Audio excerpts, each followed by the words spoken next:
নমস্কার, joyful journey by অর্চনাতে আপনাদের সকল কাছে স্বাগত। আজকে জগন্নাথ দেবের আরেকটি গল্প, একটি লীলার গল্প বলবো। জগন্নাথ দেব তো জগতের প্রভু, শ্রীকৃষ্ণের অর্থাৎ স্বয়ং বিষ্ণুর অষ্টম অবতার শ্রীকৃষ্ণের একটা পার্ট উনি। তা ওনার মানে ওনার কাছে কোনো কিছু চাইতে হয় না। ওনার মন্দির দর্শন করলে, ওনাকে দর্শন করলে ভক্তের যে মনোবাসনা, ভক্তের যে ইচ্ছা, সেটা কিন্তু চাওয়ার প্রয়োজন নেই। উনি নিজেই বুঝতে পারেন এবং সেটি কখন যে ফলিয়ে দেবেন আপনার জীবনে আপনি বুঝতেও পারবেন না। চলুন আজকের একটা এরকমই একটা মজাদার গল্প শুনি। গল্পটা হচ্ছে একজন জগন্নাথ দেবের অত্যন্ত ভক্ত প্রভুদাস। তিনি জগন্নাথ দেবকে প্রচন্ড শ্রদ্ধা ভক্তি করতেন। তিনি প্রতিদিন মন্দিরে আসতেন এবং তিনি পুরীতে থাকতেন না, একসময় পুরীতে বাইরে থেকে এসে পুরীতে বসবাস করতে শুরু করেছিলেন এবং ছোট্ট একটা পানির দোকান দিয়েছিলেন। এবং পানির তার একটা নিয়ম ছিল যে সকালবেলায় কিছুটা সময় দোকানে থাকার পর কিছুটা বেচা কেনা হয়ে গেলে তিনি মন্দিরে চলে আসছেন। মন্দিরে এসে ভোগ দর্শন, ভোগ আরতি, তারপরে জগন্নাথ দেবের কথা, কীর্তন, গান, গীত গোবিন্দ এইসব উনি খুব শুনতেন এবং এটা ওনার খুব ভালো লাগতো। মানে একটা জীবনের প্রতিদিনের লাইফ স্টাইলে একটা পার্ট হয়ে গেছিল আর কি। মানে একটা সময় পর্যন্ত দোকানদারি, তারপরে জগন্নাথ দেবের মন্দিরে আসা, তারপর বাড়ি থেকে একটু বিশ্রাম নিয়ে আবার সন্ধ্যের সময় আসা, জগন্নাথ দেবের আরতি, সন্ধ্যা আরতি দেখে উনি আবার গিয়ে দোকান খুলতেন এবং রাতে দোকান বন্ধ করে বাড়িতে চলে যেতেন। আর এই প্রভুদাসের পান ধীরে ধীরে খুব বিখ্যাত হয়ে গেল। মানে পুরী মানে প্রভুদাসের পান, মানে প্রভুদাসের পান না খেলে হবেই না। মানে যারা যারা পুরীতে যেত তারা প্রত্যেকে প্রভুদাসের পান খেত এবং পানের এতটা খ্যাতি পৌঁছালো যে পুরীর বাইরেও চলে গেল। তো সবই ঠাকুরেরই লীলা। প্রতিদিন উনি মন্দিরে আসেন, হ্যাঁ, ঠাকুরের আশীর্বাদ। একদিন মনে মনে ভাবছেন যে এত তো ভগবানকে ভোগ দেওয়া হয়, তো আমি যদি একটু জগন্নাথ দেবকে পান খাওয়াতে পারতাম তাহলে আমার খুব ভালো হতো। কিন্তু মানে জগন্নাথ দেবের কাছে প্রেয়ার করেননি, মনে মনে ইচ্ছা আর কি, ওনার ভীষণ প্রবল ইচ্ছা। তো একদিন দেখলেন যে দুটো বাচ্চা ছেলে বালক, একজন কালো আর একজন সাদা, একদম দুধের মতো সাদা, আর একজন হচ্ছে কি কালো। তাদের বেশভূষা, অলঙ্কার আদি, তাদের যে উজ্জ্বলতা, হ্যাঁ, মানে দৈবিক যে একটা জ্যোতি, সেই জ্যোতি দেখে তিনি খুব মুগ্ধ হয়ে যেতেন। তারা প্রতিদিন রাতে আসছেন, এসে দুটো পান প্রভুদাসের কাছ থেকে নিয়ে পান চিবোতে চিবোতে মন্দিরে চলে যেতেন। কিন্তু এটা প্রভুদাস জানতেন না যে মন্দির থেকে আসতেন আর মন্দির থেকে চলে যেতেন, মন্দিরে চলে যেতেন। এটা একজন বলরাম দাস নামে এক সেবক ছিলেন। তিনি কি করতেন, রাত্রিবেলা খাওয়া দাওয়া কমপ্লিট করে, রাতে ডিনার কমপ্লিট করে যখন জগন্নাথ দেবকে শয়ন দেওয়া হতো, সেই সময় শয়নের পর মন্দিরের গেট বন্ধ হয়ে যায়, গেটের সামনে বসে তিনি জগন্নাথ দেবের ধ্যান করতেন।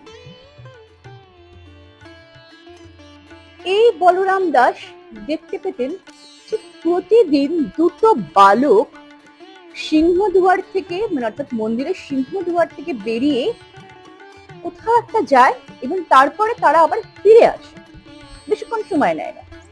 একদিন তিনি ঠিক করলেন যে এরা তো মানে আশেপাশের লোকজনদের মতো নয়, কোথা থেকে আসে এই বালক দুটো, আচ্ছা দেখা যাক কোথায় যায় এরা, এটাও দেখবো।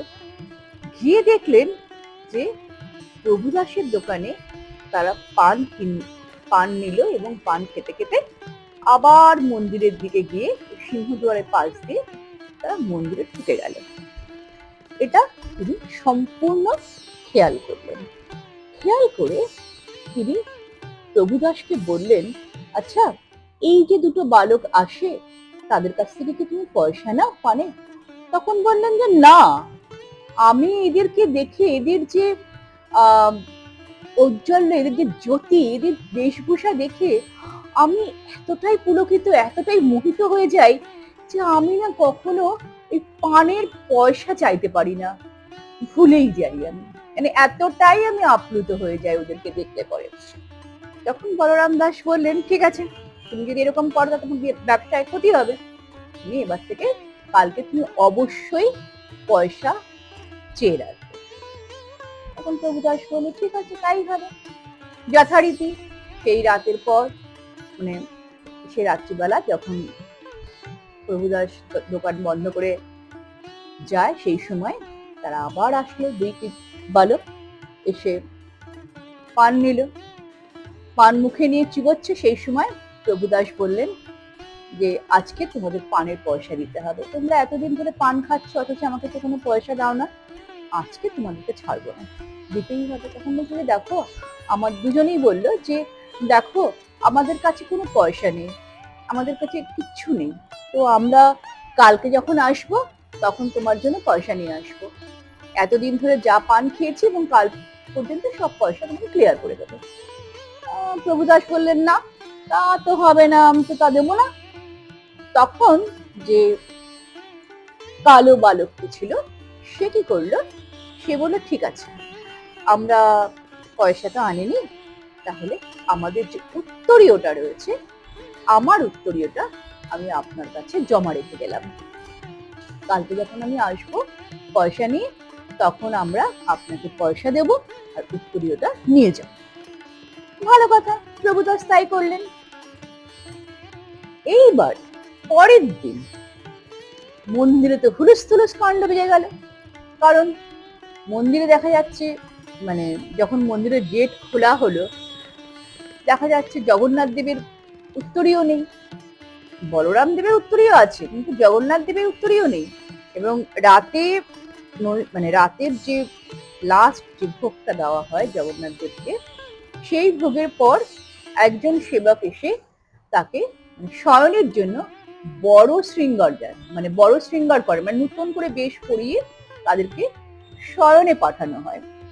এবং তাকে ডাকা হলো, সে বললো, না, আমি তো কোনো ভুল করিনি, আমি কোনোদিনও কোনো ভুল করি না, তা আমি বলরামের গায়ে আমি উত্তরীয় দিলাম আর আমি জগন্নাথ দেবের গায়ে উত্তরীয় দিইনি, এটা কখনো হতেই পারে না। এই নিয়ে প্রচন্ড মন্দিরে একটা বিশাল একটা, মানে একটা কি বলবো, একটা হইচই শুরু হয়ে গেল। বলরাম দাস শুনতে পেয়েছেন, শুনতে পেয়ে ছুটে গেছেন প্রভুদাসের কাছে, বুঝতে পেরে গেছেন যে স্বয়ং জগন্নাথ দেব ও বলরাম দুজনে এসে প্রভুদাসের দোকান থেকে পান খেয়ে যাচ্ছে, মানে প্রভুদাস কতটা পুণ্যবান, কতটা পুণ্যবান হলে ঈশ্বর আপনার কাছে এসে আপনার কাছ থেকে সেবা গ্রহণ করছে, এটা কিন্তু সত্যি একটা অপার প্রাপ্তি। মানে ঈশ্বরের অপার করুণা না থাকলে এটা হয় না। জগন্নাথ দেবের তো এরকম করুণা হয়েইছে প্রভুদাসের প্রতি। তখন প্রভুদাসকে বলরাম দাস প্রণাম করে কাঁদতে কাঁদতে জড়িয়ে ধরে বলল যে তুমি তো অত্যন্ত ভাগ্যবান, তুমি জগন্নাথ দেবের কৃপা অর্জন করেছো। সমস্ত বিস্তারিত বলল, চলো মন্দিরে চলো, মন্দিরে প্রচন্ড হুলস্থুলুস কাণ্ড হচ্ছে, সেটাকে ঠিক করতে হবে। প্রধান পুরোহিতের কাছে গিয়ে প্রভুদাস ও বলরাম দাস সমস্ত সত্য ঘটনা বলল যে প্রতিদিন রাতে শয়নের পর সিংহদুয়ার যখন বন্ধ হয়ে যায় তখন জগন্নাথ দেব ও বলরাম দুই বালক বেশে প্রভুদাসের কাছ থেকে পান খেয়ে আসেন। তখন মন্দিরের প্রধান পুরোহিত বললেন যে ঠিক আছে, আজ থেকে জগন্নাথ দেবে রাতের ভোগের পর প্রভুদাস তুমি পান দেবে, তোমার দোকান থেকে পান আসবে, সেই পান জগন্নাথ দেবকে উৎসর্গ করা হবে।